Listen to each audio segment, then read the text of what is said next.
പണ്ടൊക്കെ എന്ന് പറഞ്ഞു കഴിഞ്ഞാൽ ക്രിക്കറ്റിലേക്ക് പ്രത്യേകിച്ച് ഇന്ത്യൻ ടീമിലേക്ക് എത്തുന്നത് നമ്മൾ മഹാരാഷ്ട്രക്കാർ അല്ലെങ്കിൽ പരമാവധി കർണാടകക്കാർ. കേരളം ഇപ്പോൾ നമ്മളൊക്കെ ആ നിലയിൽ കേരളത്തിൽ നിന്നുള്ള ആളുകൾ ഇന്ത്യൻ ടീമിൽ എത്തുമോ എന്നൊക്കെ ഇങ്ങനെ ഒരുപക്ഷെ ഒരിക്കലും എത്തില്ലായിരിക്കും എന്നൊക്കെ വിചാരിച്ചിരിക്കുന്ന ആനന്ദ പത്മനാഭൻ്റെ ഒക്കെ കാലത്ത് നിന്ന് ഇപ്പോൾ ടാലന്റ് ഉണ്ട് എങ്കിൽ നമുക്ക് ഒരുപാട് ഓപ്പർച്യൂണിറ്റീസ് ഉണ്ട് എന്നുള്ള നിലയിലേക്ക് വന്നോ?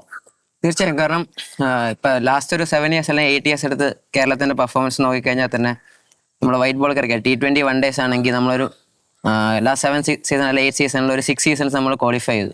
ആ ഒരു ക്വാർട്ടർ ഫൈനൽ ആ ഒരു ഏരിയയിലെത്തി. നമുക്ക് അന്നേരം അപ്പോഴും പറഞ്ഞുകൊണ്ടിരുന്ന രഞ്ജി ട്രോഫി എന്തുകൊണ്ട് അത് മാത്രമായിരുന്നു ഒരു ഇത്. ഇപ്പോൾ ലാസ്റ്റ് സീസൺ നമ്മൾ ഫൈനലെത്തിയപ്പോൾ നമ്മൾ അതും പ്രൂവ് ചെയ്തു. നമ്മളിപ്പോൾ എല്ലാ 3 ഫോർമാറ്റിൽ രഞ്ജി ട്രോഫിയാണ് ഫൈനലും എത്തി. മറ്റേ കൺസിസ്റ്റന്റ് ആയിട്ട് നമ്മൾ ക്വാളിഫൈ ചെയ്തുകൊണ്ടിരിക്കുക. ജസ്റ്റ് എ മാറ്റർ ഓഫ് ഒരു 1 season നമുക്ക് ആ ഒരു ഇത് കിട്ടിയാൽ നമുക്കൊരു കപ്പിന്റെ അടുത്ത് തീർച്ചയായും എത്തി. അപ്പം അത്രയും ഒരു കൺസിസ്റ്റന്റ് ആയിട്ട് നമ്മൾ പെർഫോം ചെയ്ത് തുടങ്ങുമ്പം തീർച്ചയായും അതൊരു ആ ഒരു പ്ലേയേഴ്സിന്റെ ഒരു ക്വാളിറ്റി അല്ലെങ്കിൽ ആ ഒരു പ്രാക്ടീസ് ചെയ്യുന്ന രീതി അല്ലെങ്കിൽ പ്രിപ്പറേഷൻ അല്ല ആ ഒരു ഡിഫറൻസ് വരുന്നതാണ് നമുക്ക് ആ റിസൾട്ട് ഔട്ട്കമ്മിന്റെ ഡിഫറൻസ് വരുന്നത്.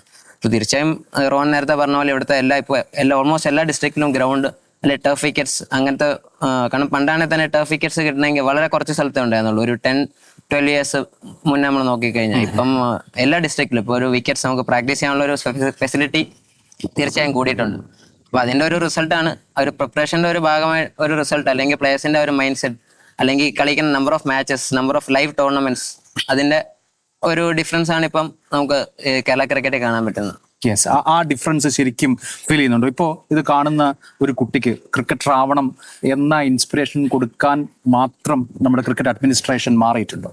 ഉറപ്പായിട്ടും. കാരണം നമ്മളിപ്പോൾ ഒരു KCയുടെ വളർച്ച ഇപ്പം എല്ലാവരും പറഞ്ഞ പോലെ തന്നെ KCയുടെ വളർച്ച ഒരു 4-5 വർഷമായിട്ട് ശ്രദ്ധിക്കുവാണെങ്കിൽ മനസ്സിലാവും. എല്ലാ വർഷവും പുതിയ കാര്യങ്ങൾ സംഭവിക്കുന്നുണ്ട്. ഇപ്പം നമ്മളിപ്പം സെലക്ഷന്റെ കാര്യം പറയുവാണെങ്കിൽ നമ്മുടെ കേരളത്തിൽ നിന്ന് ഒത്തിരി പേർക്ക് ഇപ്പോൾ അടുത്ത ലെവലിലോട് സെലക്ഷൻ കിട്ടുന്നുണ്ട്. ഇപ്പം നമുക്ക് ഇപ്പം കഴിഞ്ഞ ദുലീപ് ട്രോഫി സെലക്ഷൻ 4-5 പേർക്ക് അതിനകത്ത് വന്നു. അത്ര അതിന്റെ വൈസ് ക്യാപ്റ്റൻ ആവുന്നു. അപ്പം നമ്മുടെ കേരളത്തിൽ നിന്നുള്ള ഒരാൾ അതിന്റെ ആ ഒരു രീതിയിലോട്ട് എത്തുകയാണ്. അപ്പം ഭയങ്കരമായിട്ട് കേരള ക്രിക്കറ്റും വളർന്നുകൊണ്ടിരിക്കുകയാണ്. അവിടുന്ന് ഒരു പുതിയൊരു കുട്ടി നോക്കുമ്പോഴത്തേനും ഓക്കെ എനിക്ക് ചാൻസ് ഉണ്ട് കേരളത്തിൽ കളിച്ച് വളരാം, എനിക്ക് ഇന്ത്യൻ ടീമിലേക്ക് എത്താം അല്ലെങ്കിൽ IPL എത്താം. നമ്മളെല്ലാം വിശ്വസിക്കുന്ന ഒരു നല്ല സീസൺ മതി കരിയർ മാറാൻ. അപ്പോൾ ഒറ്റ നല്ല സീസൺ കൊണ്ട് നമുക്ക് IPL എത്താം, അവിടുന്ന് ഒരു നല്ല സീസൺ ഉണ്ടെങ്കിൽ ഇന്ത്യൻ ടീമിൽ എത്താം. ഇപ്പൊ ആ റൂട്ട് ഭയങ്കര എവിഡന്റ് ആണ്, ക്ലിയർ ആണ്.